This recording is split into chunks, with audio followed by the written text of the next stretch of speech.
प्रधान का चुनाव हो, उनके पीडीसी का चुनाव हो, प्रधान का चुनाव हो या वार्ड पंच का चुनाव हो। बात ही कुछ और थी। सुधीर शर्मा कांग्रेस से भाजपा में आए थे। शांता कुमार या प्रेम कुमार धूमल या जयराम ठाकुर की अपील जो है वो तब काम करेगी अगर शहर के मुद्दों को लेकर चुनाव हो रहा होगा। मुझे लगता है कि राजनीति में बहुत लंबा खेलने वाले हैं। बात कुछ और थी। सुधीर शर्मा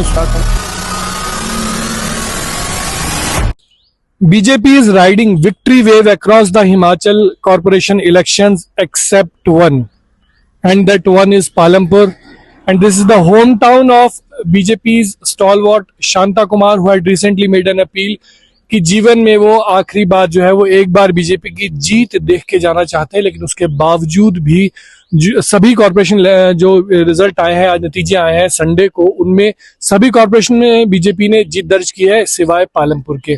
ऐसा क्यों हुआ है, इसके बारे में जानने के लिए और समझने के लिए पॉलिटिकल एनालिस्ट हैं हमारे साथ पवन शर्मा जी, जो लगभग 25 सालों से राजनीति के ऊपर लिखते आ रहे हैं और सीनियर जर्नलिस्ट हैं हिमाचल प्रदेश के। इनसे जानेंगे कि पवन जी क्या वजह रही कि क्या शांता जी की अपील थी वो भाजपा के जो नेता थे वो जमीनी स्तर पे भुनाने में विफल रहे क्या? देखिए गोपाल जी, ये जो नगर निगम का चुनाव है या हम कहें कि जो शहरी निकाय है इनका जो चुनाव है, ये एक गांव की तरह चुनाव है, एक मोहल्ले का चुनाव होता है। तो इसमें शांता कुमार या प्रेम कुमार धूमल या जयराम ठाकुर की अपील जो है वो तब काम करेगी अगर शहर के मुद्दों को लेकर चुनाव हो रहा होगा। मुझे लगता है कि ये जो चुनाव हैं इनमें बहुत ज्यादा जो चीज देखी जाती है वह देखा जाता है जो हमारा प्रत्याशी है उसका जो व्यवहार है, उसका जो बोलचाल है, उसका जो काम की जो उसकी जो पद्धति है। इन चुनावों में चाहे गांव के प्रधान का चुनाव हो, उनके बीडीसी का चुनाव हो, प्रधान का चुनाव हो या वार्ड पंच का चुनाव हो, बड़ी बारीकी से गोपाल जी वहां पर व्यक्ति का जो व्यक्तित्व है उसको देखा जाता है, व्यक्ति का जो कृतित्व है उसको देखा जाता है कि व्यक्ति काम किस तरह से करता है, क्या ये व्यक्ति काम कर सकता है मेरे इस इलाके में, क्या ये व्यक्ति जो है वो उसका हमारे साथ हमारे सुख दुख में उठना बैठना है, व्यवहारिक है। मुझे लगता है कि राजनीतिक लोगों का खैर अपना ऑरा, अपना प्रभाव रहता है। शांता कुमार जी बहुत सीनियर और बहुत वरिष्ठ नेता हैं, सभी उनका सम्मान करते हैं, लेकिन लोगों को यहाँ ये चाहिए होता है कि मेरा जो करेक्टर सर्टिफिकेट है, मेरे जो बच्चे का छोटा सा काम है उसको करने के लिए जो है वो हम उसको अपना पार्षद चुने, उसको अपना प्रधान चुने जो उनके काम आ सके। यही चीज जो धर्मशाला में भी रही होगी। यहाँ तो बात ही कुछ और थी। सुधीर शर्मा कांग्रेस से भाजपा में आए थे, सोलन था आपका, मंडी था, तो क्या पालमपुर में विपिन परमार जी जैसे सीनियर लीडर बैठे हैं, त्रिलोक कपूर जी जैसे इतने बड़े वरिष्ठ मंत्री, संगठन मंत्री रह चुके हैं, वो बैठे हैं, तो क्या इन लोगों से टिकट का जो आवंटन था वो गलत हो गया जिसकी वजह से ये बीजेपी की हार हुई है वहां पे? देखिए गोपाल जी, बिल्कुल ये जो आपके प्रत्याशी चयन का जो मसला है ये बहुत महत्वपूर्ण होता है। मैंने कहा कि व्यक्ति का जो व्यक्तित्व है, व्यक्ति की जो पर्सनालिटी है, लोग उसको वोट करते हैं अधिकतर।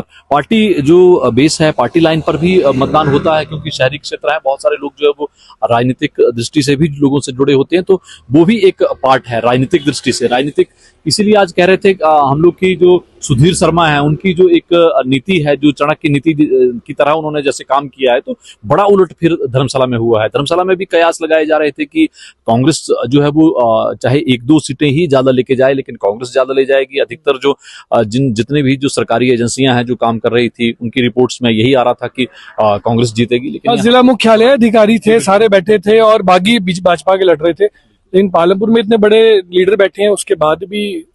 आप गोपाल जी एक चीज और देखो कि पिछली बार भी मुख्यमंत्री सुखविंदर सिंह सुक्खू धर्मशाला बैठ गए थे, लेकिन उसके बावजूद सुधीर शर्मा विधानसभा का जो बाई इलेक्शन था उसको जीत गए। वो कांग्रेस से भाजपा में आए थे, लेकिन उसके बावजूद उन्होंने चुनाव जीता और ये उनकी दूसरी अग्नि परीक्षा थी और उसमें भी वो सफल हो गए। तो ये अलग तरह की तस्वीर यहाँ पर जो है वो बनकर उभरी है।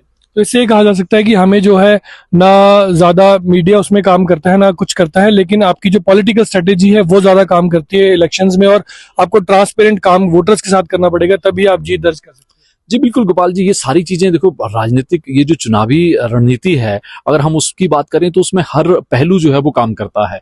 मीडिया का रोल अहम होता है, सोशल मीडिया का रोल आज की डेट में बहुत ज्यादा है, कार्यकर्ताओं का रोल बहुत होता है, लेकिन प्रत्याशी चयन का जो मामला है वह सबसे इंपॉर्टेंट होता है, क्योंकि गांव या मोहल्ले में जहां जिस वार्ड में प्रत्याशी उतारा जाता है वहां पर जातीय समीकरण है, वहां पर क्षेत्रीय समीकरण है। कई बार हम लोग देखते हैं कि इस सड़क से नीचे जो है वो उस तरफ जो है वो वहां का पार्षद नहीं बनना चाहिए, कई जगह ये होता है कि इस जाति का पार्षद नहीं बनना चाहिए, हमारी जाति के पास बहुमत है। तो ये जो सारे समीकरण है ये बहुत महत्वपूर्ण होते हैं। दूसरा, जो वहाँ का नेता होता है, जो नेतृत्व करने वाला व्यक्ति होता है, उसका प्रभाव भी बहुत अधिक होता है। उसकी जो रणनीति है, उसकी जो नीति है, वो भी, उसके भी बहुत मायने होते हैं। और आप ब्राह्मण भी हैं और थोड़ा ज्योतिषाचार्य वो भी जानते हो, ज्योतिष भी जानते हो। अब ये सारा जो सिनेरियो है उसमें एक एज ए जर्नलिस्ट मैं देखूं तो दो लोगों का ग्राफ उभर के आया है, आशीष बुटेल और सुधीर शर्मा का। तो इनके लिए भविष्यवाणी करनी हो पॉलिटिकल करियर की तो वो क्या हो सकती है हिमाचल की राजनीति में? देखिए गोपाल जी, ये दोनों बड़ी लंबी रेस के घोड़े हैं। अगर हम आशीष बुटेल की बात करें तो उनका जो व्यवहार है, उनका जो कार्य पद्धति है, उनके जो पिताजी की कार्य पद्धति थी, उसके वहां के लोग जो है वो मुरीद हैं। मैनेजमेंट में उनका मुकाबला नहीं है, उनका कोई सानी नहीं है। और सुधीर शर्मा भी वैसे ही पॉलिटिशियन हैं, उनके भी पिताजी पूर्व में मंत्री रहे हैं, लंबा अनुभव है। बचपन से इन लोगों ने जो है वो राजनीति में कदम किस तरह से रखते हैं, राजनीति में किस तरह से चलते हैं, वो सारी बारीकियां जो है वो उन्होंने अपने परिवार से, अपने पूर्वजों से ही सीखी हुई हैं। तो मुझे लगता है कि राजनीति में बहुत लंबा खेलने वाले हैं और जिस तरह से इन्होंने बता भी दिया है, ये जो चुनावों के परिणाम आए हैं। बहुत बहुत धन्यवाद पवन जी।